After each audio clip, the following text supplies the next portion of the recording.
orang itu cara berpikir nuruti nafsu, itu yang bahaya. Makanya Quran ngritik ara'aita man ittakhadha ilahahu hawa. Orang yang cara berpikir itu nuruti hawa nafsu. Kalau zaman Nabi, zaman sahabat, zaman ulama itu enggak seperti itu. Sehingga cara berpikir itu mudah. Makanya kata Nabi absyiru ya ma'syaral muslimin kata. Kamu harus senang ya ma'syaral muslimin. Allah sekarang buka pintu langit yang sebelumnya enggak pernah dibuka. Dan Allah yubahi bikum malaikatah. Dan Allah membanggakan kamu kepada para malaikat. Kenapa? Umatnya Muhammad, umatnya Rasulullah Muhammad SAW, itu kalau sampean kepengen mati setiap saat itu baik, itu resepnya gampang kata Nabi. Addu faridotan wantadzoru ukhra. Jadi Allah memberitahu, ya Muhammad umatmu ini luar biasa. Jadi misalnya tadi kita sholat subuh, ditanya, Bahak kamu sekarang ngapain? Nunggu sholat duhur ya. Setelah sholat duhur ditanya lagi nunggu apa asar. Sehingga faman kanat hijratuhu ila Allah wa rasulih fa hijratuhu ila Allah. Jadi kalau ya sudah ini tak ijazahkan. Kalau setelah sholat subuh nunggu apa? Duhur. Setelah duhur nunggu. Sehingga ketika kita mati itu statusnya penunggu sholat. Tapi kamu kan enggak miskin. Kenapa? Penunggu kaya. Nah, itu enggak masuk surga itu. Penunggu kemapanan. Berarti kan menunggu sesuatu yang seleranya nafsu. Beda kalau penunggu sholat. Berarti kamu di dunia menunggu ritual ibadah. Maka di antara ijazahnya Nabi apa? Addu faridotan wantadzoru ukhra. Melakukan satu fardu. Kemudian kita menunggu tugas berikutnya. Jadi niati saja setelah subuh nunggu apa? Duhur. Setelah duhur, meskipun kita di perapatan, apa? Nunggu asar ya. Tapi ya asar betul, jangan nunggu tok pas asar enggak. Jadi sebetulnya umat ini gampang sekali. Jadi di antara kebanggaan Allah, yubahi itu Allah bangga dengan malaikatnya adalah umat ini adalah addu faridotan wantadzoru ukhra. Melakukan satu fardu, kemudian menunggu fardu yang lain. Dari mengkhidmati kampus, ingin mengkhidmati masyarakat. Dari satu masyarakat lokal Semarang menjadi sampai sekarang, sampai Banjarmasin. Unisula mau bikin kampus di sana, terus gitu. Dari satu tugas ke tugas yang lain. Makanya Islam diajarkan setelah satu tugas selesai, faida faruhtafan sok. Jadi sehingga hidup kita itu dinamis. Dari satu kebaikan menunggu kebaikan lain, dari satu kebaikan menunggu. Sehingga hidup kita ngapain? Nunggu satu kebaikan. Ini sudah masuk faman kanat hijratuhu ila Allah wa rasulih, fa hijratuhu ila Allah wa rasulih. Sehingga bayangkan kalau kita direkam Allah. Gusti kula ampun mati nak dereng sugih. Wis melarat puluhan tahun, sakit, nunggu sesuatu sing sifatnya nafsu, kepengin sugih. Sugih tok jak cukup. Tahu buruh wong sing tahu ngenyek ndekne lho, itu kan urung-urung wis dendam. Saya belum mau mati sebelum kaya dan buruhkan orang yang pernah melecehkan saya. Wis ngono akhirnya mati urung sugih. Berarti wis fakir matine hasud. Mau itu ngenes dunia akhirat kan kira-kira seperti itu. Kamu santai aja kalau fakir berarti meringankan hisab karena ada banyak harta. Yang mau dihisab papanya enggak punya apa-apa. Jadi saya mohon sekali ya, Islam itu mengawal kebahagiaan. Sebab itu sampai bahagia itu menjadi perintah Islam, qul bi fadlillah wa bi rahmatihi fa bidzalika falyafrahu. Karena dengan bahagia bi taat diharapkan orang Islam itu tidak bahagia atau cari kesenangan lewat jalur maksiat. Sehingga ciri utama wali apa? Ala inna awliya Allahi la khaufun alaihim walahum yahzanun. Sehingga ulama dulu itu rileks-rileksnya. Termasuk yang saya ceritakan tadi, Imam Ahmad, Imam Syafi'i. Itu melihat apa saja rileks. Ya tadi kalau disenangi orang ya barokah, punya kawan kebaikan. Nak dineng ya barokah dineng di gedingi tonggo rada utang, ngeranjuk tulung gitu. Jadi rileks saja. Masyhur itu Imam Syafi'i ngendikan waman asaa ilaika faqat atlakoka. Orang yang berbuat buruk sama kamu, hakikatnya adalah membebaskan kamu. Atlako itu apa? Membebaskan. Enak gak jadi hidup gitu?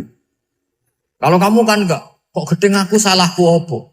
Malah kamu ujub tuh, orang kok gak tahu salahnya. Kamu jadi suami, istrinya ngomel, kurang apa saya sebagai suami? Ya kurang banyak, enggak ganteng, enggak kaya, enggak ini.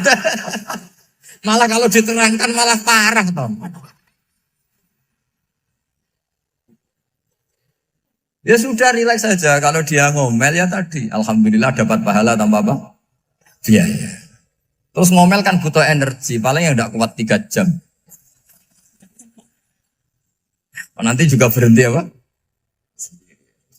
Terus ambil nilai positifnya. Misalnya ngomel sama suaminya, bagus lah. Kalau ngomel sama tetangga malah kayak apa gitu aja udah. Jadi ulama dulu itu gampang sekali melihat melihat hidup. Rasulullah ya gitu, melihat hidup tuh gampang saja. Ketika tanya, ya Aisyah apa ada sarapan? Tidak ada ya Rasulullah, ya sudah saya tak puasa. Jadi enteng saja. Kadang-kadang beliau ingin puasa, ya puasa sunat, ada sarapan nggak jadi puasa. Rileks. Nabi itu rileks. Kalau ngajari kebaikan juga rileks. Nah sekarang itu banyak orang yang karena mungkin kurang baca, Islam itu kayak menjadi aturan yang bengis, yang repot, yang mengekang. Itu tidak seperti itu. Yuridu wa bikumul yusra wala yuridu bikumul usra. Allah menghendaki agama ini mudah. Sehingga ada sahabat di Imami Mu'ad itu baca Baqarah. Sahabat ini pekerja petani. Mufarokoh ditinggal. Ketika Mu'ad lapor, ya Rasulullah ini ada orang munafik. Tengah-tengah sholat mufarokoh saya ditinggal. Yang disalahin itu tidak yang ninggal tapi Mu'ad. Afattanun anta ya Mu'ad. Kami itu tukang fitnah. Masa ngimami petani pakai surat Baqarah? Jadi yang disalahkan ini imamnya. Kalau kamu jadi imam, sholatnya ya yang cepat. Makanya terus banyak orang kecepatan karena tadi. Jadi Nabi itu enteng sekali. Jadi apa ya? Nabi itu beda dengan yang kita bayangkan beda. Nabi pernah ngaji di masjid, kemudian ada tetangga lewat pakai cangkul ke kebun. Semua sahabat gerutu. Ini orang tidak benar. Ada Nabi ngaji ditinggal saja ke kebun tidak ikut ngaji. Jawabannya Nabi tidak. Itu bagus itu ikut sunnah saya. Kenapa ya Rasulullah? Dia kerjanya nyari halal. Dan untuk menghidupi keluarganya itu juga ajaran saya. Sehingga yang ngaji ya ajarannya Nabi, yang nggak ngaji karena kerja mencukupi keluarga juga ajarannya Nabi. Segampang ini. Oh, kalau kayaknya kamu kan, wes gak roh akhlak kan gitu. Nabi rileks saja Nabi. Sampai bisa lihat itu di bab Fadhailul Kasbi. Makanya ini penting sekali supaya orang itu berpikir Islam atau mendakwakan Islam itu berdasar sanad ya yang muttasil yang pernah dilakukan Rasulullah SAW. Sesuatu yang dilarang Allah itu pasti madhar.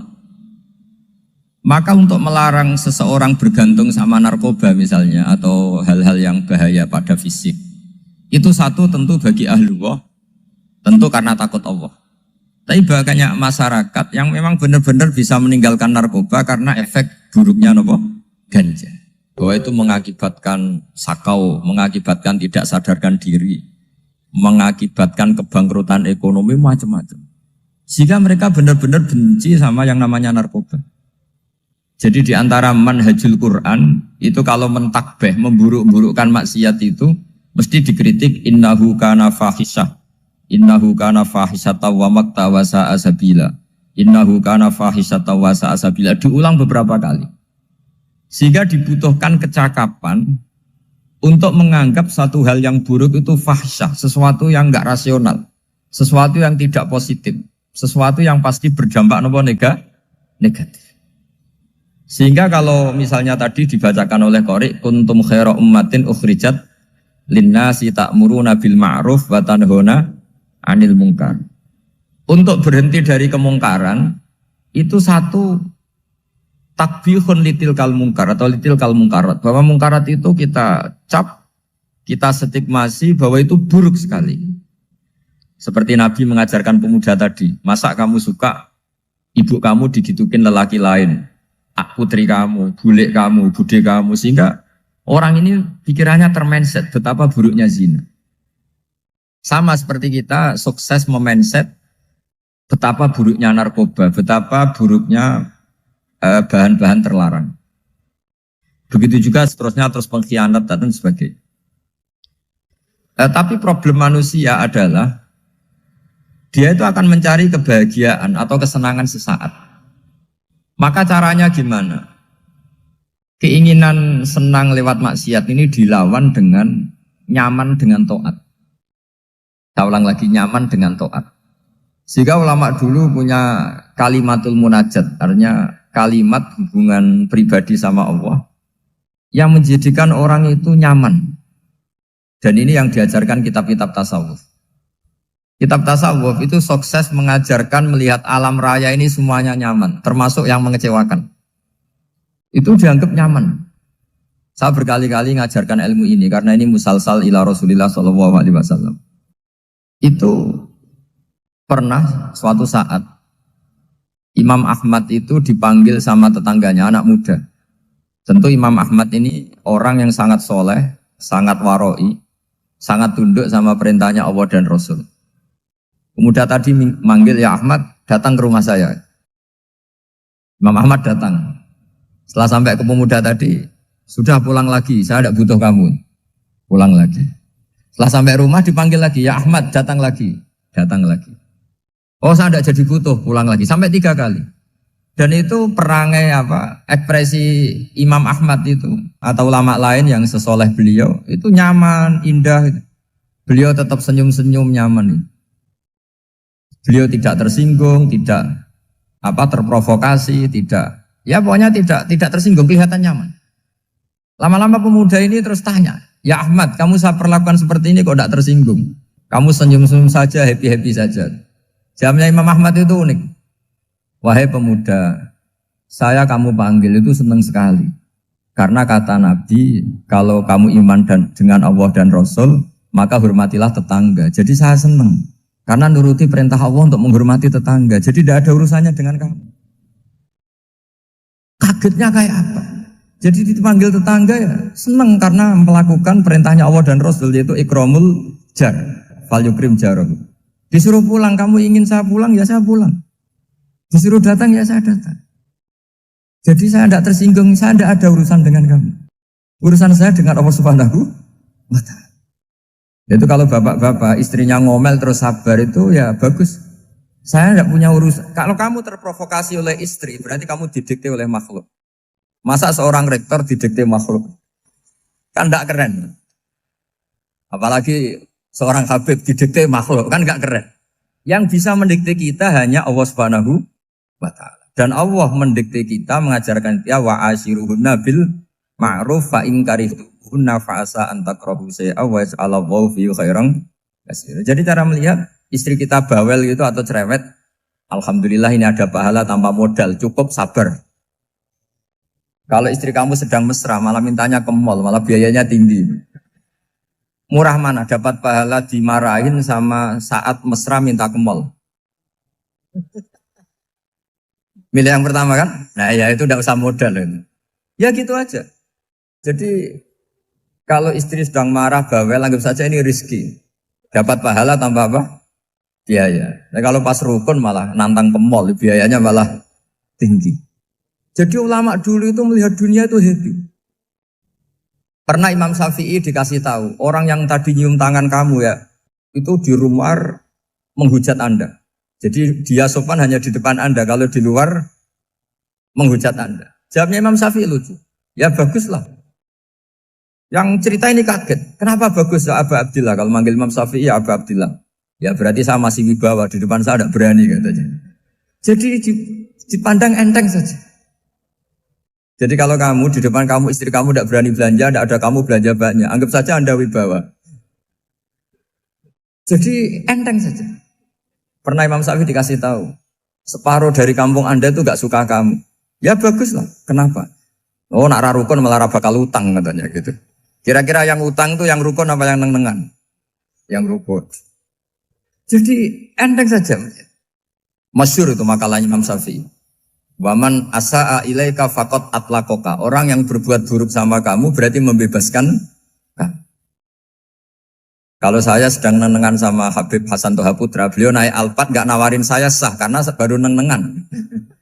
Tapi kalau sedang rukun malah harus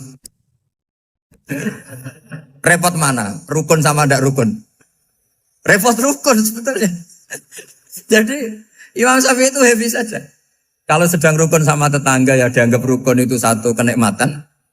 Sedang tidak rukun ya dianggap satu kenikmatan. Jadi orang dulu itu serilek itu melihat dunia. Kalau kita kan enggak, ego. Wah saya ini suami kok dimarahin istri. Wah ini egonya bangkit. Padahal egonya bangkit itu ada kebodohan di situ. Yaitu seorang rektor didikte seorang istri, seorang makhluk. Apalagi kalau Anda daftar wali itu tidak akan jadi wali. Ini wali kok tunduk sama makhluk. Karena didikte apa? Makhluk. Maka Imam Ahmad ketika tetangganya bully gitu ya santai saja, beliau happy. Ketika pemuda tadi eskal janggal, kenapa kamu gak tersinggung ya Ahmad? Memangnya saya harus tersinggung gimana? Kan tak panggil tidak jadi, tak panggil tidak jadi. Hei pemuda, saya ini tidak punya urusan dengan kamu. Saya nuruti kamu karena perintahnya. Saya senang melakukan perintah Allah, harus berbaik sama kamu. Sampai 3 kali. Ajarkan Muhammad atau katakan Muhammad pada umatmu. Sebaiknya atau seharusnya mereka hanya gembira dengan melihat fadlnya Allah dan rahmatnya Allah. Ini harus kita pahami mulai dari konstruksi yang paling pokok, yaitu akidah. 2 ahwal. Ahwal itu 1 perilaku sosial. 3 mutammimat, sesuatu yang tidak pokok, tapi kita butuhkan dalam mengawal hidup ini. Saya beri contoh, itu sampai maksiat, itu karena cari kesenangan. Misalnya baru penat itu, ingin seneng, ada orang yang macam-macam lah, ingin melihat maksiat, apa itu pornografi, apa nyabu, apa macam-macam. Itu sebetulnya agama punya konsep yang luar biasa, yaitu seharusnya seseorang itu gembira. Gembira dengan ketaatan. Lalu pertanyaannya caranya gembira gimana? Gembira itu mudah. Jadi misalnya kamu sujud sama Allah Subhanahu wa taala. Terus cara berpikir begini. Ini sekaligus ijazah. Cara berpikir begini. Ya Allah, ini kata Sayyidina Ali, kafani izzan an aku nalaka abdan wa kafani fakhron an takuna li robban. Ya Allah, betapa sialnya saya andaikan saya jadi budak dari makhluk yang sama. Misalnya sampean itu seorang kiai atau rektor atau doktor atau orang terpelajar, kemudian kamu jadi budak atau hamba dari makhluk yang setara. Betapa hinanya saya. Maka kata Sayyidina Ali, ya Allah saya ini cukup bahagia, cukup bangga karena jadi budak, jadi hamba dari zat yang super atau yang maha super. Jadi kok Allah Subhanahu wa ta'ala. Sehingga ada kebahagiaan yang luar biasa karena menjadi hambanya Allah Subhanahu wa ta'ala. Setelah bangga dengan jadi hambanya Allah, maka kita akan malu. Malu misalnya kok saya bahagia itu nunggu melihat pornografi, melihat maksiat. Itu terus menjadi malu. Kenapa saya bisa didikte oleh hal-hal seremeh itu? Ya, kita malu karena didikte oleh hal-hal yang seremeh itu. Karena kita didikte oleh nafsu. Jadi izzatun nafsi, satu harga diri seseorang itu harus dihidupkan untuk hanya tunduk kepada Allah Subhanahu wa ta'ala. Sehingga Nabi itu melatih satu logika tarkul ma'asi. Nabi itu dulu ketika ada seorang pemuda yang ya karena mungkin pemuda ya, dia itu mau masuk Islam, tapi uniknya kata pemuda tadi, saya masuk Islam tapi asal dibolehkan bebas zina. Jadi ini agak sableng gitu. Jadi mau masuk Islam syaratnya dibolehkan apa? Zina atau free sex gitu. Karena orangnya agak hiper. Itu Nabi tidak langsung mengancam dengan neraka enggak. Ketika mau pamit gitu semua sahabat melarang. Mah itu jangan, kamu jangan suan Nabi, itu permintaan yang nggak masuk akal. Setelah lama ditahan, terjadi kegaduhan di masjid, Nabi dengar, itu ada apa itu? Itu ada pemuda yang mau masuk Islam tapi yasta'dzinuhu fi zina. Tapi mereka minta izin Nabi untuk tetap boleh zina. Kata Nabi, pemuda itu suruh masuk, suruh menghadap saya. Ketika menghadap Nabi, saya ulang lagi ketika menghadap Nabi, Nabi mengajarinya itu luar biasa. Nabi tidak langsung mengancam dengan neraka atau dengan azab tunda. Tapi kata Nabi, atuhibbuhu li ummik. Kamu suka kalau ibu kamu tuh jadi demenannya orang banyak. Oh enggak ya Nabi, yang demen ibu saya tak bacok kan. Karena ini ya agak preman, di mana-mana orang akal agak preman. Terus atuhibbuhu li bintik. Kamu suka kalau putri kamu ya digitukan orang-orang. Oh ya enggak Nabi, yang gitukan putri saya tak bacok. Atuhibbuhu li kholatik. Kamu suka kalau bule kamu digitukan. Atuhibbuhu li ammatik. Kamu suka kalau saudara bapak kamu digitukan. Nabi itu mengeset ya. Cara sekarang itu otak mungkin. Nabi itu meluruskan otaknya anak muda itu. Betapa buruknya zina. Cara bahasa Arab ditakbih. Betapa buruknya zina. Kamu suka kalau korbannya ibu kamu, putri kamu, bude kamu, bule kamu. Sehingga orang itu matur ya hasbuka ya Rasulullah, ini sudah cukup. Saya tidak pernah melihat sesuatu seburuk zina. Jadi fa'al qawwa fi qalbihi bughdha zina. Kemudian Allah meletakkan di hatinya, menanamkan benci zina. Sehingga akhirnya pemuda tadi menjadi iffah, menjadi menghindari zina. Artinya begini ya, ini mungkin yang lolos dari para kita sebagai dai, kita tidak belajar banyak tarbiyahnya Rasulullah Shallallahu Alaihi Wasallam. Jadi kalau kita benci maksiat, itu jangan hanya ditakhzir, ditakutkan neraka itu enggak. Jangan hanya itu. Tapi di logika. Jadi kalau kita menghindari maksiat, itu selain karena takut azab, itu ada logika. Ada rangkaian pikiran yang menjadikan kita anti satu perbuatan apa maksiat. Jadi misalnya gini ya, kira-kira ginilah kalau contoh gampang itu. Ada orang gitu ya, nyanyi dengan pakaian yang mungkin pornografi gitu. Mungkin pemuda-pemuda ingin melihat itu, tapi bisa diobati gini. Kok enak dekne mergawe kok tak bayar ya, aku kehilangan duit. Meskipun dengan logika yang agak serampangan, yang penting menjadi kita ini punya harga diri untuk tidak tergantung hal-hal seperti itu. Sehingga Nabi itu cara menggambarkan tadi mulai atuhibbuhu li ummik, kalau ibu kamu jadi demenannya orang lain. Pemuda tadi bilang yang demen ibu saya mau saya bunuh. Ditambah lagi atuhibbuhu li bintik. Bagaimana kalau korbannya putri kamu, bule kamu, bude kamu. Sehingga terus si pemuda tadi betapa buruknya zina. Betapa murahnya zina. Akhirnya pemuda tadi al-qawwa fi qalbi bughdha zina. Terus kemudian pemuda tadi itu sangat membenci dengan apa? Berzina. Nah, pikiran-pikiran seperti ini harus kita tanamkan. Harus kita tanamkan supaya orang itu benci melakukan maksiat. Karena satu memang takut sukhtuwah, takut dibendu Allah atau dibenci Allah. Dua memang logika kita mengarahkan tidak maksiat. Saya beri contoh ya betapa pentingnya mindset ya, cara berpikir. Orang itu menjadi kikir itu karena nganggap hidup itu lama dan uang itu penting. Kalau zaman Nabi itu sederhana kalau melihat hidup ini. Pernah suatu saat Nabi itu punya jatah makan. Karena Nabi itu hidupnya juga pas-pasan. Jadi Nabi itu unik. Beliau di satu sisi kaya raya, bisa ngurmat Abu Hurairah, Ammar, Suhaib. Ashabu Sufa itu dirawat Nabi semua. Itu kan kaya, bisa merawat sekian orang. Tapi di sisi yang lain untuk pribadinya beliau miskin. Kadang nggak bisa makan hari itu. Tapi di saat yang sama bisa merawat Ahlus Sufa. Jadi keliru kalau orang hanya cerita Nabi itu miskin, untuk makan dirinya aja susah. Itu keliru. Kelirunya kalau tidak diteruskan, tapi Nabi mampu menghidupi Ahlus Sufa.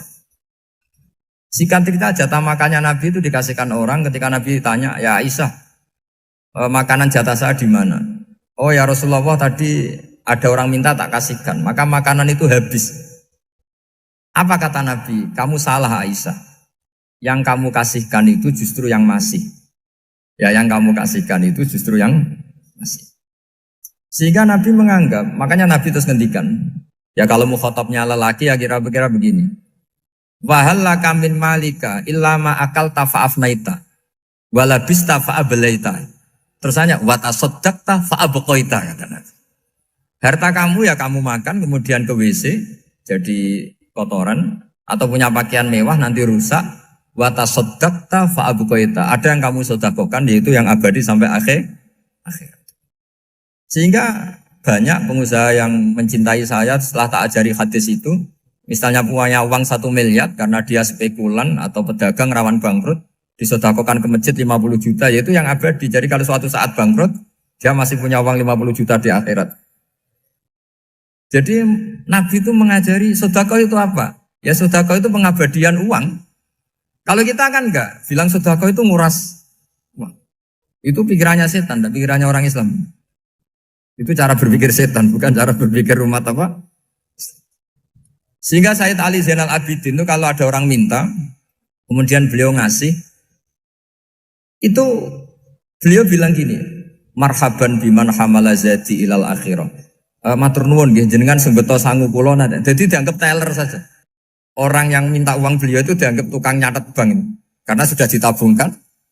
Ya sudah. Kalau kita kan enggak, wah pengemis itu ganggu gini-gini. Kecuali pengemis profesi ya mungkin kita agak-agak enak. Mari zaman akhir itu ada pengemis apa? Profesi. Jadi repot. Terus tak beri contoh lagi kebahagiaan ketika kita milih Islam moderat. Islam kita diajarkan guru-guru kita, utamanya oleh guru kita Mbah Maimun. Saya juga sering ketemu beberapa ulama dunia, termasuk Habib Umar. Saya juga ikut sowan ke sini pas beliau sama Habib ini Hasan Toha Putra di sini sama orang-orang moderat. Itu cara berpikir juga luar biasa indah. Beliau pernah cerita ya, beberapa ulama lah, banyak yang cerita itu. Saya pernah diceritani seorang alim ketika ada orang ekstremis itu mau ngebom di tempat maksiat. Kebetulan yang maksiat itu kebanyakan ya orang Islam.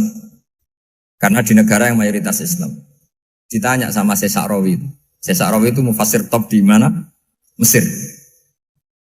Ini mau tak habisin karena mereka orang Islam kok maksiat terus. Terus ditanya sama Imam Sa'rawi. Laumatu ala khini ma'asihim aina masiruhum. Kalau mereka mati dalam keadaan maksiat, mereka kemana? Ya ilanar, mereka pasti masuk neraka. Terus ditanya sama Imam Sa'rawi, wahal masiruhum ilanar muradun nabi amlan. Punya umat maksiat kemudian mati masuk neraka, itu yang diinginkan Nabi apa enggak? Ya tidak aja. Ya sudah, enggak usah dibom, ditunggu tobatnya kata. Karena kalau mati dalam keadaan itu ke neraka dan itu tidak yang diinginkan Rasulullah Sallallahu Alaihi Wasallam. Terus ekstremis ini menjadi tobat, tidak berpikir ekstremis mas. Jadi orang itu harus berpikir mindset yang baik. Meskipun kadang berpikir baik itu ya agak-agak kacau. Ada seorang wali majdzub, itu kalau berdoa agak kacau, tapi gak bisa dibantah. Masyhur itu doa itu. Ini sekaligus ijazah, tapi kalau sebelum wali gak boleh. Itu datang ke makamnya Rasulullah SAW. Terus doanya itu begini. Ya Allah, sekarang terserah engkau. Ya Allah, sekarang terserah engkau. Jika saya kamu jadikan orang soleh, jika saya engkau jadikan orang soleh, maka surra habibuk, maka kekasihmu ini senang. Yang susah musuhmu yaitu setan. Tapi kalau engkau menjadikan saya orang fasik, maka yang susah kekasihmu, yang senang musuhmu. Jangan punya dua pilihan itu. Wah itu kan doa tapi kayak teror itu. Ya jadi berdoa di Raudhah. Wah itu pasti mandi itu karena agak-agak maksa Tuhan itu. Ya Allah, engkau punya dua pilihan. Jika saya jadi orang soleh, maka kekasihmu ini senang. Musuhmu yang susah yaitu setan. Tapi jika saya jadi orang fasik, maka musuhmu yang senang, kekasihmu yang susah. Mohon terserah jenengan, mau menyenangkan kekasihmu, apa menyenangkan musuhmu gitu. Kira-kira gimana? Kalau tertarik boleh doa itu dipraktekkan. Tapi kayaknya kalau copy paste itu gak keren, apa? Jadi dulu orang itu muamalah sama Allah dan Rasul itu rileks. Rileks itu nyaman karena ya tadi qul bi fadlillah wa bi rahmati fa bidzalika falyafrah. Sehingga Imam Izzuddin bin Abdissalam itu ngendikan innal ladzina yarmunal muhsanatil ghafilat. Di antara kebaikannya ibu-ibu atau mbak-mbak ini harus berstatus ghafilat. Perempuan-perempuan pelupa. Ghafilat itu pelupa. Pelupa dari kenikmatan maksiat sehingga mereka dengan taat. Misalnya ada ibu-ibu atau mbak-mbak atau juga bapak-bapak tahajud, kemudian nyaman dengan tahajud itu. Kira-kira terbersit enggak ingin maksiat? Enggak kan, karena sudah nyaman dengan tahajud, dengan taat. Maka dibutuhkan kenyamanan dalam beribadah. Sebab itu ala bidzikrillahi tatmainnul qulub. Makanya saya termasuk kiai yang setiap ngaji itu happy, seneng. Karena ini untuk kampanye, seneng dengan ngaji, dengan taat itu sudah luar biasa. Kayak apa kalau mereka senengnya kalau nunggu melakukan maksiat. Jadi termasuk bentuk perlawanan kita terhadap maksiat adalah usahakan kamu tuh bahagia, senang dengan taat. Istiqnas billah, mu'anasah billah, farah billah, itmi'nan tumaknina billah. Sehingga ini mencukupkan kita tidak berkebutuhan maksiat. Meskipun kita ya manusia, pasti suatu saat atau sudah pernah maksiat. Serasa diceritakan lah, itu mesti gitu. Lah orang-orang dulu itu orang yang sukses mengelola bahagia ma'allah wa billah walillah. Jika wali-wali dulu itu jadi wali itu tidak mesti karena ibadahnya banyak, itu enggak. Mereka orang yang ibadahnya itu biasa. Biasa-biasa sekali. Ulama-ulama dulu ibadahnya biasa sekali. Tapi qulubuhum ma'allah, hatinya itu ma'allah. Itu ada seorang wali itu jadi wali, Umar bin Abdul Aziz yang dikenal khamisul khulafa. Khamisul khulafa. Di luar khulafa Rasyidin 4, di antara yang soleh adalah siapa? Umar bin Abdul Aziz. Itu ketika mau meninggal, itu senangnya bukan main. Itu semuanya nangis, beliau senang. Terus tanya, kenapa kamu senang? Memangnya saya kalau mati itu kemana aja? Ila khairi madhubin ilah, ke zat terbaik. Dibang urip mbek kowe bulet atau mbek arhamur rahimin kan. Yaitu Allah Subhanahu. Jalaluddin Ar-Rumi ketika mau meninggal itu muridnya nangis semua, beliau marah. Kamu harusnya pesta karena saya mau ketemu kekasih saya, malah kamu tangisi, goblok sekali kamu katanya. Jadi orang-orang dulu itu luar biasa. Karena tadi mereka tidak ingin ketemu Allah itu dianggap problem. Harus sesuatu yang membahagiakan. Makanya wali-wali itu kalau berdoa begini. Wa khairu ayyami yauman alqa fih, dan jadikan hari terbaikku adalah hari ketika saya ketemu engkau ya. Pernah dengar doa itu? Wa khairu ayyami yauman alqa fih, dan hari terbaikku adalah hari saat ketemu engkau. Aman kan enggak? Sampai mati ku wedi. Saya tidak tahu wedi dosa apa wedi Israel apa wedi malaikat siapa? Mungkar nakir. Sebenarnya tidak perlu seperti itu. Karena cara pandang Nabi itu ini bisa dipraktekkan. Kalau kamu orang baik, mati artinya apa? Ya baik. Karena husnul khotimah. Kalau kamu orang yang buruk, itu kata Nabi, anggap saja mati itu akhir dari keburukan kamu. Nak kowe urip terus, malah maksiat terus. Maka Nabi itu kalau ngajari kita berdoa gini, Allah maj'alil hayata ziyadatan li fi kulli khairin wal mauta rohatan li min kulli syarri. Ya Allah, kalau saya hidup, ya anggap saja ziyadah fi kulli khairin, berpotensi nambahi kebaikan. Kalau saya mati, anggap saja ini akhir dari segala keburukan. Maka saya berkali-kali, banyak tradisi ulama-ulama NU, ulama-ulama pesantren, ya ada hanya NU, pokoknya ulama-ulama alim, itu kalau ada orang mati, orang nakal gitu mati, ini saya gitu, itu hadirin mesti gak terima. Ngapain nanti wong nakal. Tapi dipaksa sama kiainya, saya gitu, lama-lama dipaksa. Saya gitu, padahal yang ngatine kiai, wis ra iso maksiat meneh, wis saya gitu. Karena dengan mati berarti saya sudah tidak bisa maksiat lagi. Jadi Nabi melihat hidup dan mati itu segampang itu. Kalau al-hayata ziyadatan li fi kulli khairin wal mauta rohatan li min kulli syarr. Coba kita ke depan itu kan ada potensi zina, potensi korupsi, potensi maksiat. Yang bisa menghentikan potensi itu apa coba? Mati ya, udah pinter ya. Sudah maju berani mati. Berani. Tapi jangan di sini ngel-ngelo panitia.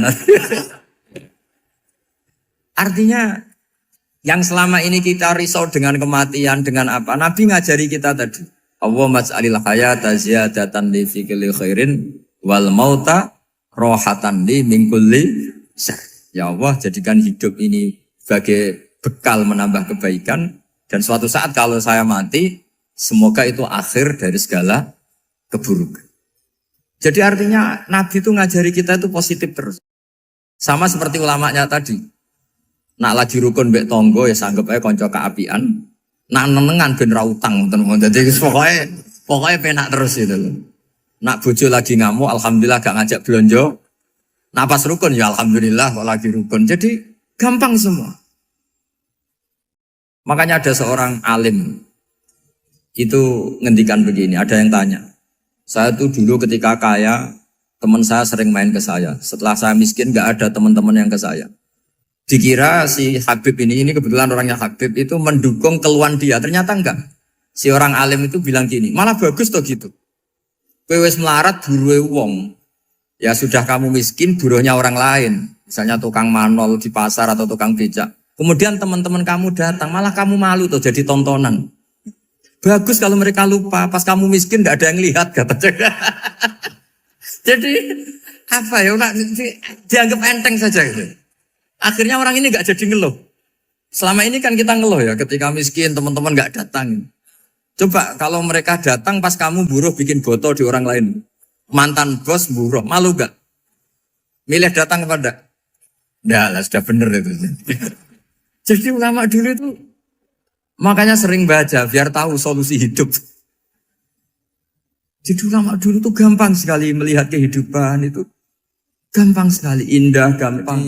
Kebahagiaan ini pula yang harus kita latih dalam melakukan ketaatan. Tapi memang obsesi saya terbesar atau cita-cita saya terbesar memang setiap ngaji saya ingin orang mukmin semuanya itu bahagia. Dengan bahagia itu mereka tidak neko-neko ingin mencari kebahagiaan lewat jalur apa maksiat. Sehingga dalam konstitusi ulama yang ditulis di kitab-kitab usul fikih, dan itu kitab yang saya kaji, selalu saya kaji, itu membela-bela sesuatu yang mubah itu sampai luar biasa.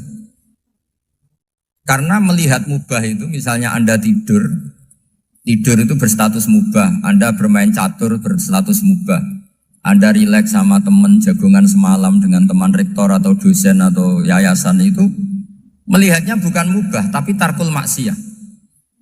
Misalnya saya semalaman asik musamarah itu jagungan malam sama Habib Toha Al-Munawwar. Itu awang hitungnya bukan, wah ini jagungan ngalor ngidul tidak penting tuh enggak.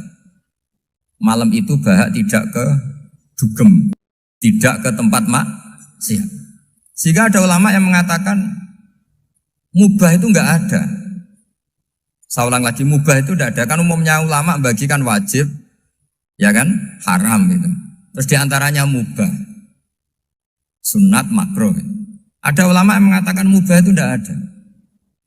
Kenapa? Logikanya begini, itsma min mubahin illa wa yatahaqqaqu bihi tarku haramimma. Karena tidak ada mubah yang Anda lakukan kecuali saat itu pasti ditinggalkannya sebuah keharaman. Misalnya Anda sedang jagungan sama istri di luar, di rumah, asik di rumah semalaman. Mungkin bahas hal-hal yang ringan. Mungkin melihat sinetron atau apalah yang ringan. Tapi di situ terjadi Anda meninggalkan ke tempat-tempat maksiat. Sekarang ninggal maksiat itu wajib apa mubah? Wajib. Padahal Anda sedang melakukanmu. Nah itu dicatat oleh Allah itu tarkul haram, meninggalkan keharam. Jika masyhur dalam cerita wali-wali itu, Abu Yazid yang seperti itu ibadahnya pernah tanya, ya Allah lalu yang makomnya orang seperti saya siapa? Karena beliau semalaman ibadah terus. Sama Allah dijawab, ya yang tidur di pinggir kamu itu. Abu Yazid, lu kok bisa ya Allah? Dia kan tidur terus. Ya kan dia tidur berarti meninggalkan keharaman. Ngomong sing potongan tukang maksiat itu apik turu apik melek kira-kira. Apik turu. Timbang sama nak melek pola wis turu ae kira-kira gitu. Jadi gak usah dipaksa tahajud, dipaksa qiyamul lail itu. Iya kalau qiyamul lail. Kalau dapat informasi, kesini ikut saya, terus katut kan repot. Jadi perlawanan terhadap maksiat itu sebetulnya gampang dalam Islam. Karena tadi, gak ada sesuatu yang mubah kecuali saat dilakukan berakibat meninggalkan keharaman. Mudah sekali. Jika banyak orang jadi wali itu karena melakukan mubah. Itu ada orang jadi wali itu karena sering makan. Ya makan-makan biasa itu. Karena ketika makan, ya Allah, betapa doifnya saya. Katanya saya presiden, katanya saya rektor, saya kiai. Ternyata kalau nggak makan tuh lemes. Apa hebatnya makhluk yang bergantung makhluk yang lain, yaitu makanan. Nah karena seperti itu terus dia al-laja'illallah, terus dia sungkeman ning Allah. Betapa lemahnya saya. Sebab itu ketika Quran mengkritik dan dengan tanda kutip kemungkinan Tuhannya Isa bin Maryam, itu ngeritiknya sederhana Quran itu. Mal masih ibnu Maryam illa rasul qad khalas min qablihir rusul wa ummuhu siddiqah kana yaqulanit ta'am. Isa itu tidak Tuhan, wong dia makan. Kamu kebayang nggak misalnya punya Tuhan, wah tadi Tuhan mampir ke rumah saya, dia lemes. Setelah tak kasih makan sehat lagi gitu. Itu kan nggak kebayang. Tapi Tuhan marung di rumah saya, lemes tak gratisin, kayaknya tidak punya uang gitu. Setelah makan, wah gairah lagi. Kebayang nggak punya Tuhan seperti itu. Sehingga Quran kalau gojlok sederhana, karena yakulanit ta'am. Sehingga wali-wali itu kalau makan itu sadar lemahnya dirinya, betapa dirinya tergantung makanan. Sesuatu yang tergantung itu artinya tidak hebat, tidak Tuhan. Jadi untuk menjadi wali, untuk menjadi dapat ridhonya Allah itu sebenarnya sederhana. Termasuk ada cara jadi wali yang agak kacau, tapi ini ya benar, asal niatnya benar. Misalnya Unisula besar, ya kurang besar lagi. Kita sudah punya uang, kurang banyak uang lagi. Itu Nabi Ayub. Itu kan seorang nabi. Pernah diuji, oh ini ada di Sahih Bukhari. Nanti kamu tanya, hadisnya Sahih enggak? Ini ada di Sahih Bukhari. Kadang orang kota itu aneh. Enggak ahli hadis tapi tanya, Sahih enggak? Padahal anda kan dibodohi Sahih, ya ngandel saja. Jadi kadang ya aneh. Oh enggak tahu kok tanya. Itu Nabi Ayub itu sudah kaya, pas itu sudah kaya. Bukan cerita yang masih miskin, memang sudah kaya. Beliau di kamar dihinggapin satu belalang dari emas. Setelah belalang itu dikejar, ternyata yang jenis itu banyak, semuanya dari emas. Ngambil sana sini, ini yang kesa ini dipenuhin, saku ini dipenuhin, sampai banyak. Sama Allah digojlok. Kamu itu nabi saya. Kenapa kamu mengumpulkan harta sebanyak itu? Kamu itu nabi saya kok rakus? Jawabannya, ya Allah, siapa yang bisa kenyang dari rahmatmu? Ya, jadi kalau kamu punya uang 1 miliar, kok ingin 1 miliar 100, ingin 1 miliar 200, itu cara ngitung bukan uang. Ya Allah, siapa yang bisa kenyang dari rahmatmu? Karena rahmat Allah tidak terbatas, sudah Gusti tenang saja. Meskipun saya gini, rahmat Anda tidak akan habis. Sehingga waroi ada ilmunya, tomak juga ada ilmunya. Termasuk ragus itu juga ada ilmunya. Misalnya begini, ini contoh rakus yang ada ilmunya begini. Ini saya beri contoh. Mungkin yang boleh niru orang-orang soleh, kalau nggak soleh jangan. Imam Syafi'i ini cerita nyata. Imam Syafi'i itu dulu ketika ngaji masih muda itu nggak suka sama guru yang kaya. Kebetulan dia punya guru miskin terus. Namanya Sufyan As-Tsauri itu miskinnya Masya Allah. Sufyan bin Uyainah juga miskin. Jadi dia miskin punya guru miskin terus. Sehingga idolanya ya sama guru-guru yang miskin. Suatu saat guru-guru ini menyarankan dia ngaji Imam Malik. Imam Malik itu kaya raya. Itu babutnya Imam Malik kalau diinjak itu mata kakinya tidak kelihatan saking halusnya. Kalah Indonesia kalah. Itu Imam Malik tuh gaya. Kalau ngaji di kursi tinggi terus pakai bukhur itu, pakai dupa Arab yang mahal. Pokoknya mewah kali Imam Malik. Terus dia mulai ini kiai kok kaya. Kemudian setelah beliau alim tanya, saya harus ngaji siapa setelah ilmu jenengan habis kira-kira gitu. Kata Imam Malik, sudah kamu tidak usah perlu ngaji saya, kamu sudah alim alama.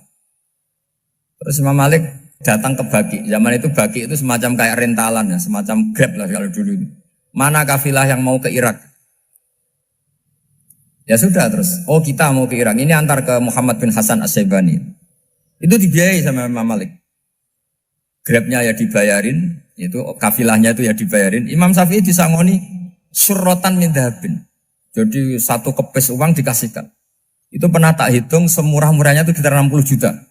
Imam Syafi'i mulai mikir, kiai yang saya kritik lomo, sing kiai miskin tak puji, gak pernah ngamal kan, tentu orang miskin. Setelah datang ke Muhammad bin Hasan As-Syaibani, beliau itu pakar usul fikih, muridnya Abu Hanifah. Beliau al-usuli, pakar usul fikih. Itu Muhammad bin Hasan As-Syaibani itu kalau ngitung emas, itu di ruang tamu. Uangnya miliaran, emasnya banyak. Dari kota ini dipindah ke kota ini. Mas, kalau ngitung di ruang tamu.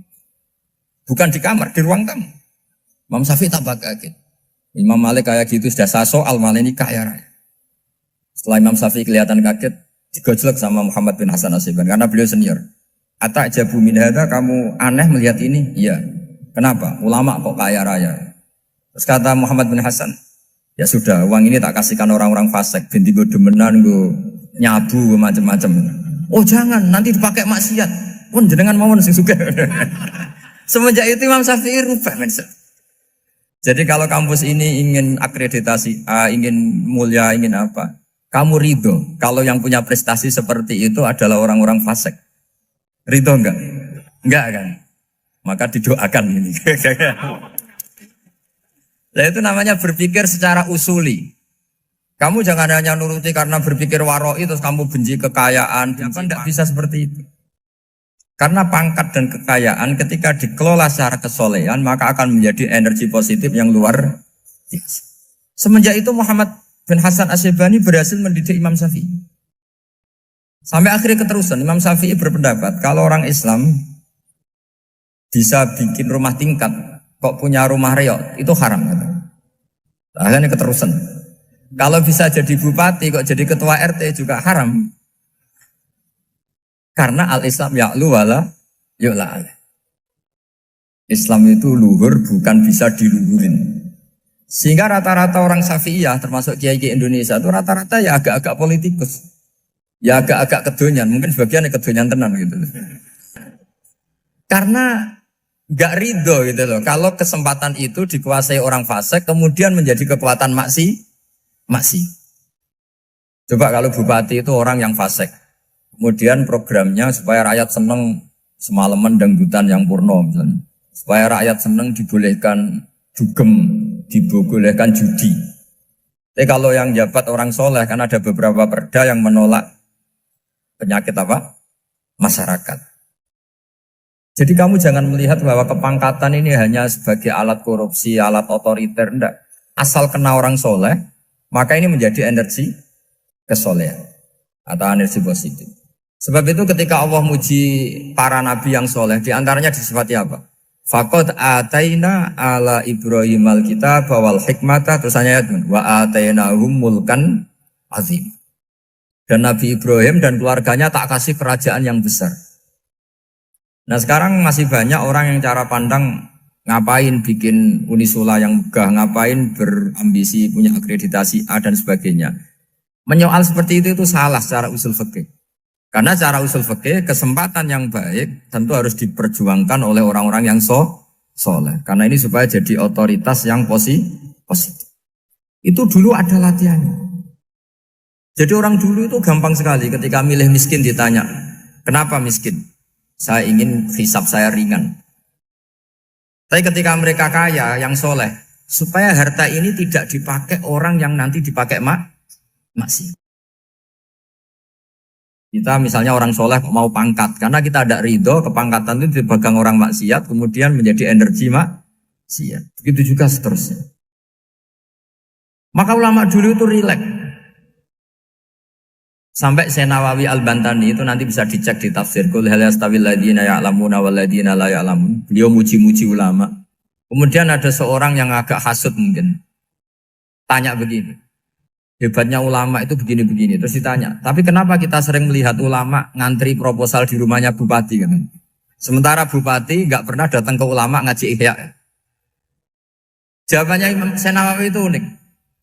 Ya karena ulama itu tahu gunanya uang, sehingga nyari uang untuk pondok, untuk masjid. Sementara bupatinya tidak tahu gunanya ilmu, maka tidak pernah ngaji.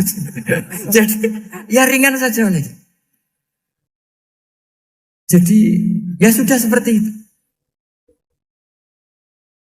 Jadi kalau ada ulama kedonyan, anggap saja karena tahu gunanya uang. Jadi kenapa ulama ngantri di kabupaten, bukan bupati ngantri di ulama? Jawabannya karena ulama tahu gunanya uang, sementara bupatinya nggak tahu gunanya ilmu.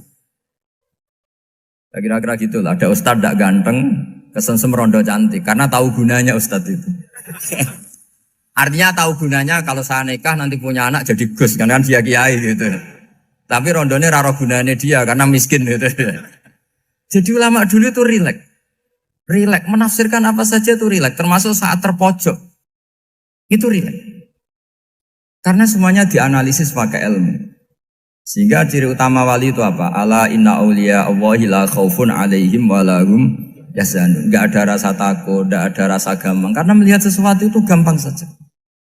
Saya ulang lagi, melihat sesuatu itu gampang saja, ringan. Oke, semoga barokah. Assalamualaikum warahmatullahi wabarakatuh. Ini karena ini untuk menunjukkan bahwa Quran itu liqaumi ya'qilun, liqaumi yatafakkarun.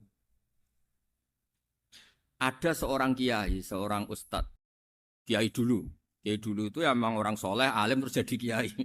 Kalau kiai sekarang tuh macam-macam, nganggur terus ingin jadi kiai, terus daftar gitu. Ada lowongan di yayasan masuk ingin jadi ustadz, karena dengar ada gajinya. Dulu tuh udah ada seperti itu udah. Makanya dulu tuh kalau ustadz kiai pasti soleh karena dia alim terus ingin orang lain tuh mendapat ilmunya. Kalau sekarang nggak ada yayasan sehat, guru gajinya sekian. Yang nggak ingin jadi ustadz tuh daftar. Karena ada gaji, apalagi ada kabar, ada gaji, ada mes, ada wah yang daftar banyak. Tapi mentalnya ada kiai sebetulnya. Ya kalau sama tanya itu baik dah Gus, ya setengah baik. Ya maksudnya setengah baik ya ada baik ngajar itu kan baik. Tapi setengah saja karena motifnya itu nyari gaji bukan ingin mencerdaskan umatnya Rasulullah SAW. Itu Imam Amudi itu guru matematika. Saya nggak bosan-bosan cerita ini. Guru matematika. Muridnya sampai takut ini masuk surga ndak. Kiai kok ndak ngajarin istighosa atau tahlil malah ngajarin apa? Matematika. Beliau meninggal terus muridnya tanya, "Ma fa'alallahu bik?" Kira-kira gitu. Apa yang dilakukan Allah? Allah nyambut Anda gimana? Terus kata Imam Amudi, "Bagus saya disuruh ngajar malaikat." Karena malaikat kan enggak pernah kayak anak beki gini ngaji gini. Malaikat itu enggak pernah ngaji, dia iman saja karena tahu surga, tahu neraka terus iman gitu aja. Jadi imannya malaikat tuh enggak keren kita. Imannya loh. Loh itu yang ngendikan Nabi loh, enggak saya. Nabi pernah tanya sama sahabat, iman yang paling keren siapa? Jawabannya sahabat malaikat. Ya enggak, karuan malaikat iman. Dia yang tahu surga neraka, tahu segalanya masa ada imannya pasti iman lah katanya. Terus ya para sahabat engkau iman ya wajar kan menangi saya, nemuin saya. Yang hebat itu orang-orang yang tidak melihat saya, tidak saya didik tapi tetap iman. Karena dididik akal, ya tadi dididik Quran, apa dididik Quran. Sama siapa? Teks bahasa Arabnya masang.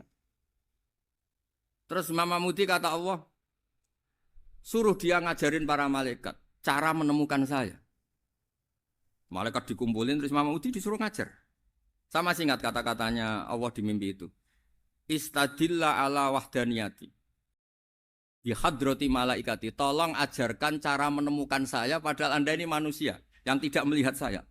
Anda di Jakarta kan hanya gedung-gedung. Paling jadi khayal terus nikmat lah Anda ikut punya tapi ikut nikmati. Orang desa-desa kalau ke Jakarta itu pokrol. Wah di Jakarta tuh gedungnya tinggi-tinggi, tidak kayak kampung sini. Lu udah ikut punya, ikut bangga. Di Jakarta orangnya cantik-cantik, tidak kayak orang sini. Padahal dia ya tidak dapat orang cantik gitu. Jadi Allah tuh saking pinternya, miskin-miskin ya bisa berkhayal dan bahagia. Nah, itu alhamdulillah betul. Akhirnya itu apa ini anak-anak begini saya tak niati ngajar standar anak-anak akademik. Terus pertama yang diajarkan hanya bilang gini, sama siapa teknya? Ya malaikat wahai para malaikat. Terus beliau bilang, nisbatus naini wassalasah ila malanihayatalahu nisbatul far'i ilal asli. Angka itu jumlahnya berapapun 2, 3 sampai triliunan. Semuanya itu nisbatul far'i ilal asli. Bin nisbat ilal wahid nisbatul far'i ilal asli. Angka 2 ya cabangnya 1, 3 cabangnya 1, 1 triliun ya cabangnya 1. Tetap yang asal usul adalah angka 1. Itu nangis semua malaikat. Cara Jawa itu mandekman kowe iman kaya imanku. Makanya imannya umat Rasulullah SAW itu PD-nya yakinnya kayak imannya malaikat. Kalau Tuhan itu 1. Karena angka enggak bisa dimulai kecuali dengan angka 1. Makanya nisbatus naini wassalasah ila malani hayatalahu iku nisbatul far'i ilal asli. Semuanya itu nisbatnya cabang ke induk. Berarti semua alam raya ini tetap asal usulnya satu, yaitu qul huwallahu ahad. Nah, itu namanya akal. Umatnya Rasulullah itu ditinggali mukjizat akal lewat panduan Quran, sehingga meskipun kita tidak menangi Rasulullah, tidak menangi sahabat, kita tidak tahu malaikat Jibril, tapi cara iman kita ini tidak kalah keren. Yakin, hakul, yakin. Terus kedua, gambar. Kamu gambar rumah, gambar hewan, gambar apa saja, mesti dimulai satu titik. Entah gambar kamu bagus, entah jelek, tetap dimulai satu titik. Nah, titik ini namanya nuqtatul wujud. Semua alam raya dimulai dari satu titik, yaitu nuqtatil wujud. Makanya Quran dimulai bismillah, dan bismillah itu dipilih sama Allah pakai pertama ba itu ada titik. Itu kata semua ulama, itu titik itu singkatan dari bi kana makana wa bi yakunu mayakun. Karena saya semuanya ada. Bi itu karena saya. Jadi makanya santri-santri beki, tidak usah bayangkan kamu jadi wali terus bisa terbang ke Mekah, tidak usah. Kalau terbang ke Mekah ya sudah umroh aja bayar. Kalau enggak ya maklaran KBH atau apa. Pokoknya cari gratis. Ya gratis kan ya. Dapat orang 10 gratis satu. Terus orang enggak umroh-umroh dirayu-rayu supaya umroh. Repot. Itu pelanggaran fikih itu. Kalau orang punya utang itu wajibnya nyaur utang dulu gitu. Wah repot. Saya itu juga sering bingung di kampung-kampung. Gus sama umroh. Kenapa? Dapat gratisan. Minta uang saja buat nyaur utang. Enggak boleh. Wah, secara fikih yang wajib itu nyaur utang bukan umroh. Enggak boleh Gus diminta uang, enggak boleh, harus umroh. Udah gitu saya ini bingung Gus mau umroh. Enggak nikmati. Kenapa? Disuruh ngajar Gus. Repot semua kalau ibadah mergawe ya jadi bingung semua. Ya saya mohon anak-anak BK semuanya yang seneng Quran itu harus seneng sampai kayak saya sehingga tahu mencari Tuhan dengan cara tauhid yang berbasis akal.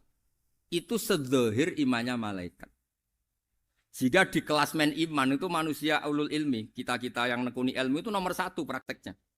Karena nomor 1 itu Allah karuan kan, syahidah Allah kan gak tertandingi, syahidah wa annahu la ilaha illallah, terus wal malaikatu. Malaikat kan karuan karena langsung menyaksikan surga, dan ketiga apa? Wa ulul ilmi. Berarti prakteknya kan nomor 1. Kalau kompetitornya semuanya manusia, ulul ilmi nomor berapa? 1 kan? Nah nomor 3 kan dari Allah, malaikat, ulul ilm. Berarti kalau kompetisinya antar manusia nomor berapa? 1 kan? Nah kenapa ulul ilmi di nomor 3 kan tapi dari Allah, malaikat, ulul. Kerennya kayak apa? Karena cara iman ulul ilmi itu enggak ada ragunya sama sekali. Kamu ragu enggak kalau 2 cabang dari 1, asalnya 1? Enggak pernah kan ragu kan? Semua gambar seruat apapun dimulai dari 1 titik. Ragu enggak? Enggak kan? Nah, imannya umatnya Nabi karena dipandu oleh Quran itu seyakin itu, sehakul yakin itu. Nah, itu terus Jubair bin itu jadi iman. Am khuliqu min ghairi syai'in am humul khaliq. Terus kata Allah lagi, kalau kamu tidak percaya saya yang bikin langit bumi ya gampang dong. Kamu saja yang ngomong kalau kamu yang bikin. Paling orang sepakat kamu stres. Terus hanya ayat gitu, am khalaqus samawati wal ard. Kalau kamu tidak yakin Allah yang bikin, ya silakan Anda klaim saja kalau kamu yang bikin langit bumi. Bala yuqinun. Kamu juga gak mau kan dibilang stres. Ya, ini ngaji ilmu dulu, nanti bagian terakhir ijazah. Bismillahirrahmanirrahim. Ini riwayatul Bukhari. Haddatsana Abdullah bin Yusuf, haddatsana Les, haddatsana Sa'id al-Maqburi an-Nabi Hurairah radhiyallahu anhu qala an-Nabi sallallahu alaihi wasallam. Ma minal anbiya'i nabiyyun illa qad u'tiya minal ayat ma mithluhu amana alaihil bashar. Wa innama kana alladhi utituhu wahyan awhahu wa ilayya fa arju an akuna aktsarahum tabi'an yaumal qiyamah. Dadas kita tahu semua nabi itu punya mukjizat. Ya, semua nabi itu punya apa? Mukjizat. Mukjizat itu hal yang luar biasa yang memastikan manusia itu tidak bisa menyainginya atau menandinginya. Dan rata-rata mukjizat Nabi dulu itu fisik. Misalnya ontanya Nabi Soleh itu kan onta tapi keluar dari batu, itu kan aneh. Aneh sekali. Atau tongkat Nabi Musa bisa simsalabim mengeringkan laut apa? Merah. Semua Nabi itu punya mukjizat dan semuanya berbentuk fisik. Kecuali mukjizatul Rasulullah SAW itu berupa Al-Quran. Al-Quran itu konsep ilmiah. Terus kata Rasulullah SAW, tapi saya karena Quran itu justru berharap pengikutku besar dan sampai hari kiamat. Sekarang kita logika ya. Andekan kamu punya tongkatnya Nabi Musa, kalau kamu suka uang, kepikirannya dijual apa dipakai? Kalau kamu suka uang, dipakai. Kalau kamu ahli suudon itu pikirannya ndak, ini asli ndak. Karena yang melihat di Turki itu ya sebagian gitu. Kalau yang suka perdukunan itu bayangkan tuh miliknya. Mungkin dipakai ngakali orang atau apa, pokoknya bayangkan tuh miliknya. Kalau yang kolektor pikirannya itu nanti ini laku berapa. Tapi kalau peneliti mungkin pikirannya itu ini asli apa enggak? Bukti aslinya apa? Repot lah. Lagi pula kalau kamu punya utang terus mau apa? Istri kamu marah mau apa? Kalau pakai tongkat.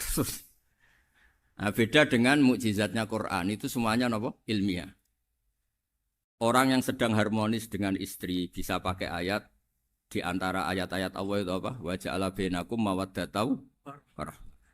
Nanti kalau ditakdir cerai, saya tidak menyarankan cerai. Kalau ditakdir cerai, itu masih dimotivasi sama Allah wa iya tafarraqa yughnillahu kullam min sa'ati. Jika suami istri itu cerai, jangan-jangan suaminya dapat istri lebih baik, istrinya nanti dapat suami lebih baik. Jadi yang masa lalunya dianggap prahara. Kan banyak orang suaminya meninggal ketika nikah lagi ditanya, kangen sama suami pertama, alhamdulillah ini lebih baik. Padahal suaminya yang meninggal itu berharap istrinya ini kangen, ternyata dia sudah syukur dapat suami yang lebih baik. Jadi Quran itu menunggui kita ila yaumil qiyamah. Kita tidak bunuh diri, itu ya barokahnya Quran. Karena problem apapun kita dinasihati apa sabar, apa dinasihati sabar. Kan nggak mungkin kamu pegang tongkatnya Nabi Musa, punya masalah apa saja ngelihat tongkat, bisa apa tongkat. Tapi kalau Quran kan nasihat, solusi.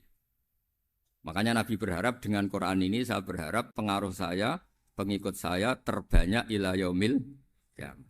Terus beliau dikomentari begini sama, ini Fathul Bari, sarahnya Bukhari. Al-muradu anna mu'jizatil anbiya inqaradat binqiradi a'sorihim. Falam yusyahidha illa man hadaraha. Problem mukjizat nabi-nabi dulu itu kan fisik. Sehingga yang tahu kalau Nabi Soleh punya unta yang ajaib, itu yang tahu ya hanya yang hadir saat itu. Yang tahu kalau tongkat Nabi Musa bertuah, itu juga yang tahu hanya yang hadir saat itu. Selebihnya tahu tongkat ya di museum. Tapi kalau Quran menjadi solusi, menjadi panduan, menjadi pegangan itu ila yaumil qiyamah.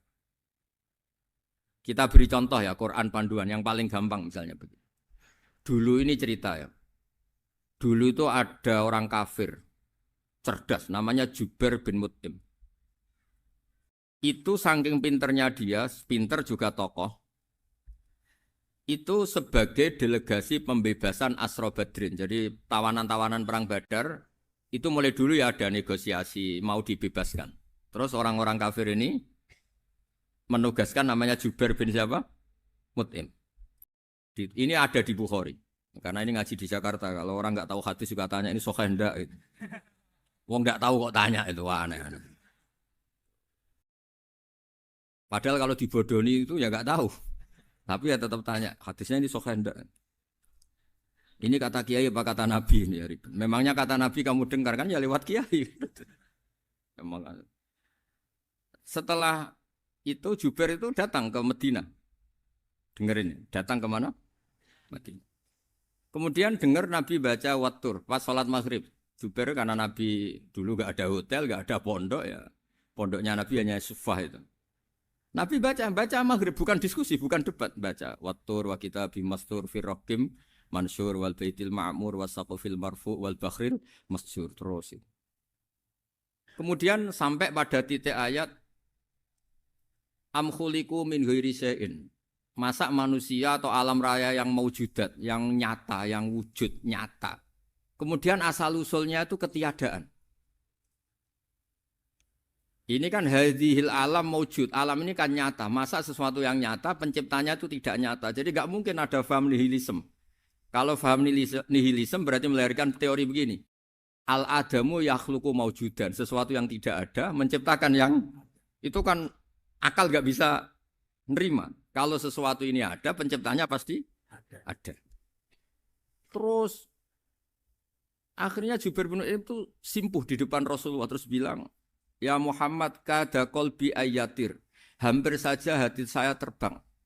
Kalau riwayatnya Imam Ahmad, faka'anna masudi qalbi, hati saya dihancur. Semua teori yang saya bawa untuk ngelawan kamu sekarang luluh semua, hancur semua. Yang benar adalah teori Anda bahwa Tuhan itu satu dan Tuhan itu ada sebelum semua makhluk. Coba kalau Nabi Muhammad ada Jubair bin Mut'im terus menyembunyikan tongkat dekat mihrab. Terus dilihat ini apa. Paling pikirannya ini dari kayu apa. Terus yang bentuk tongkat itu tukang pemahatnya siapa. Kok kurang keren kalau di Blitar gimana ya. Kan malah panjang. Kira-kira kalau mukjizat itu dari tongkat itu malah panjang. Panjang lah pokoknya. Panjang. Lagi pula kamu coba kan gak ngarah mandi. Itu yang mandi kan nabinya bukan tongkatnya. Coba tongkatnya Nabi Musa coba anak-anak beki itu. Dipakai mukul kucing aja tidak mesti mati itu. Jadi nggak jelas mukjizat-mukjizat seperti itu nggak. Tapi kalau Quran menunggui sampai saking hebatnya Quran, teori rasionalitas, soal kampanye di mana-mana. Tingkat validitas, tingkat kebenaran Quran itu bahkan bisa diuji tanpa membuktikan. Tanpa apa?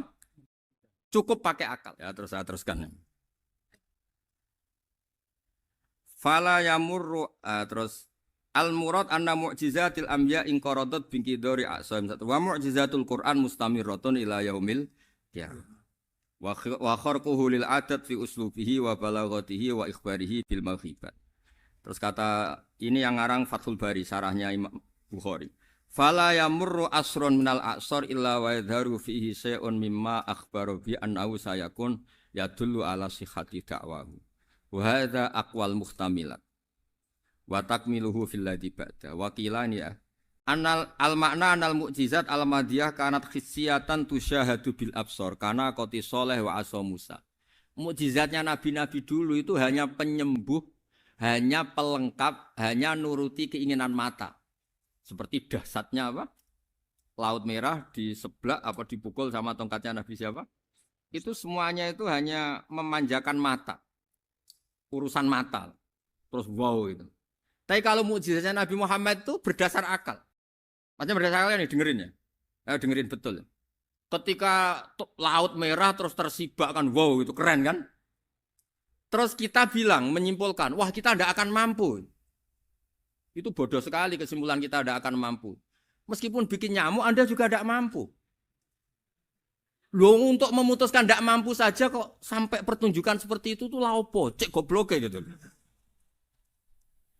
Nah kalau kita karena umat yang pinter untuk memaksa kita nggak mampu, Allah bilang Inna wa la yastahi ayadriba mathalam ma ba'ud. Kita melihat nyamuk langsung berkesimpulan tidak mampu. Saya berkali-kali cerita nyamuk itu sudah kecil, masih punya urat, uratnya kayak apa? Masih punya kuman, kumannya seberapa? Ya enggak. Nyamuk itu kecil, punya organ tubuhnya punya urat. Itu kalau kamu pinter, antara tongkatnya Nabi Musa menyibak Laut Merah sama nyamuk itu sama-sama berkesimpulan melahirkan satu paham bahwa kita tidak mampu. Loh, untuk memaksa tidak mampu saja kok menuju pertunjukan ada onta keluar dari batu, nakotu soleh, ada tongkat yang bisa mengeringkan laut. Cik goblok ya. Lah kita alhamdulillah ada jenis goblok yang seperti ini. Untuk ikrar bahwa Allah itu hebat ala kulli syai'in cukup lihat nyamuk. Kagum kan? Sudah tidak usah bikin hidup. Saya berkali-kali mencontohkan.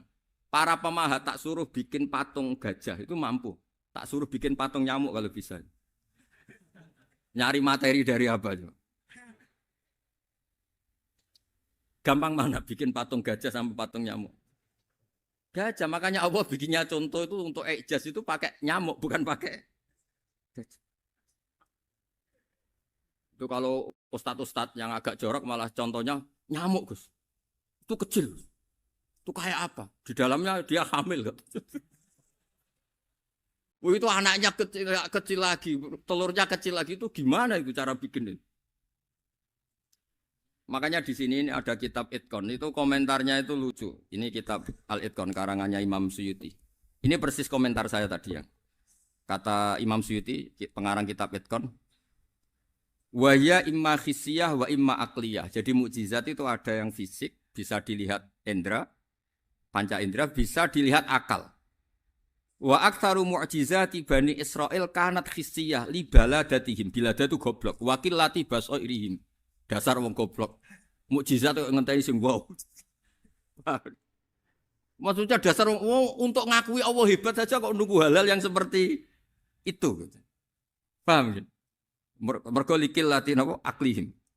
Wa aksaru mu'jizati hadil ummah akliyatun li farati dzakaihim wa kamali afwahihim. Dan mukjizatnya umat ini semuanya berdasar akal karena sudah cerdas.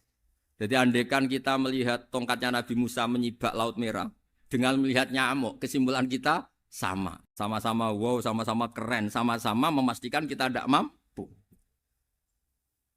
Makanya terus Quran menerangkan kita wa ma min dabatin fil ardi wala ta'iri yatiru bi janahihi illa umamun amsalukum. Jadi keseharian kita lihat burung kok terbang. Itu sudah ayatun min ayatillah. Paham ya? Dados niki kudu bangga ditunggoni napa Quran, nggih, ditunggoni napa Quran. Wa mu'jizatul Quran tusyahadu bil basirah. Fayakunu mayattabi'u li ajlihi aksar. Terus li annal ladzi yusyahadu bi ainir ra'si yang qaridu bingkiradi musyahidi. Sesuatu yang tampilan dahsyatnya itu disaksikan mata, maka itu bisa habis. Era tongkat Nabi Musa seperti itu habis enggak? Bisa mengeringkan Laut Merah, habis kan? Tapi era mukjizatnya Quran ila yaumil qiyamah. Ya contoh sosial, saya kembali lagi ke sosial. Kamu punya teman awet atau punya istri awet, itu konsepnya ya wal kadhiminal ghaidh, agak gampang tersinggung. Coba kalau kamu setiap tersinggung putus, setiap tersinggung habis, kamu tidak punya teman, tidak punya istri. Sampai kita awet seperti ini, kalau kecewa ya wal kadhiminal ghaidh, ngempet. Termasuk saya ini, biasanya ngaji khusus terus baca gini ya kecewa. Tapi barokahnya diwarai Quran wal kadhiminal ghaidh, ngempet Gus, ngempet. Terus kecewa sama teman, kenapa tidak putus? Karena wal afina aninna, sudah kalau kecewa maafkan. Coba kalau kita kecewa presiden demo, kecewa menteri demo, kecewa orang tua minggat. Ya kalau dicari, kalau tidak kan malu. Saya itu punya teman tak tanya, kecewa Gus sama bapak itu. Kenapa tidak minggat? Malu. Kenapa malu? Takut gak dicari. Itu orang tuh paling malu itu kalau keluar dari rumah nggak di. Saya punya teman lagi, saya ini takut mati Gus. Kenapa? Takut istri saya tidak nangis Gus. Itu kematian terburuk itu kalau mati, tahu istrinya tidak nangis. Oh, itu malu betul itu. Makanya jangan mati. Pokoknya pastikan orang sekeliling Anda nangis itu baru berani mati. Kalau tidak jangan. Ya jadi mukjizatnya Nabi itu luar biasa. Nah ini terus saya teruskan ya. Makanya mukjizat terbesarnya Nabi adalah Al-Quran. Karena Al-Quran itu cerita tentang hukum-hukum akal, cerita tentang logika-logika peradaban. Misalnya logika peradaban, contoh paling gampang. Di Quran itu ada sekian ayat yang Allah cerita peradaban. Misalnya wa ahsinu innallaha yuhibbul muhsinin. Itu dikutip terus kemudian disimpulkan dalam peradaban. Kata Sayyidina Ali karramallahu wajhah ngendikannya gampang. Ahsin man syi'ta takun amira. Kamu berbuat baik saja sama seseorang, maka otomatis kamu akan jadi pemimpinnya. Ada orang enggak tamat SD, enggak tamat papa, gobloknya minta ampun. Tapi karena gaji seorang pakar. Oh, kamu tak gaji 1 bulan 1 miliar. Perusahaan saya jadikan besar. Itu dikongkan ngalor ngidul ya nurut. Hanya karena dia ihsan. Terus wastaghni amman syi'ta takun nadhira. Saya ulang lagi. Wastaghni amman syi'ta takun nadhira. Dan kamu jangan butuh orang lain, siapapun dia, maka kamu akan setara. Misalnya ada menteri orang antri mau salim, tapi kamu tidak butuh, kan tenang saja. Tapi kalau kamu butuh, habis kamu. Ya kan? Kamu tidak butuh seseorang, maka kamu posisinya akan setara. Kamu harus sopan karena punya utang jasa. Kalau nggak punya apa-apa kan setara. Ya enggak? Misalnya kamu jajar rektor atau jajar menteri, jajar apa saja. Kalau kamu tidak punya utang kan, kamu jajar menteri tidak punya utang. Sama jajar satpam tapi punya utang, takut mana?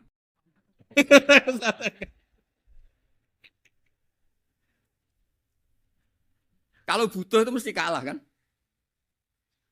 Ada pejabat misalnya nggak begitu cantik sama perempuan cantik yang kamu butuh ingin dicintai, takut mana? Padahal nggak jelas orang ini pangkatnya apa. Jadi dalam hukum sosial itu kata Sidin Ali, wastahni aman syi'ta takun nadhira. Kamu jangan butuh seseorang maka kamu akan setara. Terus yang terakhir, wahtas ilaman syi'ta takun asiro. Asiro pakai sin. Dan silahkan butuh seseorang maka kamu akan jadi budak dia. Ya coba misalnya Anda seorang profesor, seorang alim, seorang kiai top. Misalnya mencintai janda di ujung kampung sana, jalan kaki 2 kilo. Padahal itu gak tamat SD. Tapi gara-gara seneng, kacau kan? Logika kepangkatan hilang semua kan? Jadi itu hukum peradaban. Itu mewakili isi-isi sosial yang diterangkan Quran. Ya, jadi paketnya 3 tadi ya. Ahsin man syi'ta takun amiroh. Kamu berbuat baik sama seseorang, maka kamu bisa memimpin. Wastahni amman syi'ta takun nadhira. Kamu jangan butuh seseorang, maka kamu akan setara. Bok kamu ketemu orang terkaya di dunia. Yo ketemu orang terkaya di dunia, kamu jejer, kamu tidak butuh dia. Tenang kan bisa setara kan? Tapi kalau butuh, harus sopan, ngajukan proposal, harus berakhlak karimah. Makanya sekarang, Anda kok berakhlak kenapa? Ternyata mau nyalek. Biasanya Anda berakhlak kok berakhlak. Ada apa ini? Makanya guyonan di Rembang itu Beb Husein itu. Kalau ada orang udah tidak sopan sama temannya, temannya curiga. Kok tumben sopan? Mau utang ya?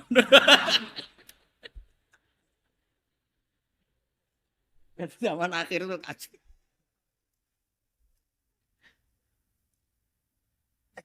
Ya di semua daerah gitu ya sama Pak Rektor ya. Kalau ada teman biasanya nggak sopan kok sopan, itu temannya curiga. Ini Pak Rektor UI ikut kaji. Kok tumben sopan, ada apa ya? Karena di mana-mana orang butuh itu pasti beretika. Kamu punya teman paling berdua. Kalau mau utang berakhlak gak? Atau misalnya kamu punya adik cantik terus punya teman berdua. Kalau cinta adik kamu berakhlak gak? Biasanya nggak sama sekali gak berakhlak. Gara-gara butuh menjadi berakhlak. Ya jadi hukum sosial itu ya kuncinya 3 tadi. Ahsin man syi'ta takun amira. Wastahni amman syi'ta takun nadhira. Terus wahtas ila man syi'ta takun asira. Kalau kamu butuh seseorang pasti kamu dibikin hina. Asir itu tawanan. Nah, Quran itu bicara sosial itu lengkap. Dan itu yang nunggui kita. Kita punya tetangga yang kurang baik, ya seneng. Punya tetangga baik, ya seneng. Kata Imam Syafi'i, saya berkali-kali cerita. Kok seneng semua Imam Syafi'i? Ya bagus lah. Kalau yang seneng saya enak lah. Dijak jagongan, dijak ngopi enak. Yang nggak seneng saya, gak ngarah utang. Uang itu nak, kamu punya tetangga gak seneng kamu. Aman kan? Aman. Gak akan pinjem uang kan, pinjem mobil. Uang gak seneng kok. Makanya Imam Syafi'i itu kalau ngedikan luar Syafi'i, diceritain orang. Ya Aba Abdillah bagiannya. Ya Aba Abdillah orang itu gak seneng kau. Bagus lah. Loh kenapa bagus? Waman asa'a ilaika faqad atlaqaka. Orang yang gak seneng kamu maka membebaskan kamu. Gak akan pinjam uang, pinjam mobil, gak akan ganggu waktu kamu kan gak seneng. Justru yang seneng-senengi masalah pinjam terus. Imam Syafi'i itu orang yang anggap dunia itu selesai. Ada yang cerita, ya Aba Abdillah, orang yang tadi cium tangan engkau, yang hormat engkau, di luar maki-maki engkau, ngerasain engkau, ngata-ngatain engkau. Ya bagus lah. Kok bagus gimana? Berarti saya wibawa, depan saya tidak berani. Berarti saya wibawa, di depan saya tidak berani. Berarti itu makomnya sudah kulillah, sumadarhum fi khawdihim, yal'abun. Sudah dunia itu selesai, sudah agak penting semua. Nah itu kalau kamu anak-anak beki ahli Quran, sudah ayatnya kulillah, sumadarhum fi khawdihim, yal'abun. Sudah lihat Allah saja agak penting, makhluk-makhluk itu. Dah makhluk semua agak penting, sepenting Allah. Nah kita ini ditunggoni mukjizat seperti itu. Bayangkan misalnya kita ditunggoni tongkatnya Nabi Musa. Saya ngajar di sini terus ini tongkat. Terus nanti yang tanya, Gus itu kayu apa Gus? Nanti yang kolektor tanya itu harganya berapa Gus? Ruwet apa? Terus yang ahli suudon itu asli gak Gus? Wah. Yang ahli suudon kan mesti tanyanya gitu, itu asli enggak Gus? Repot pokoknya. Tapi kalau Quran kan jelas, kenapa?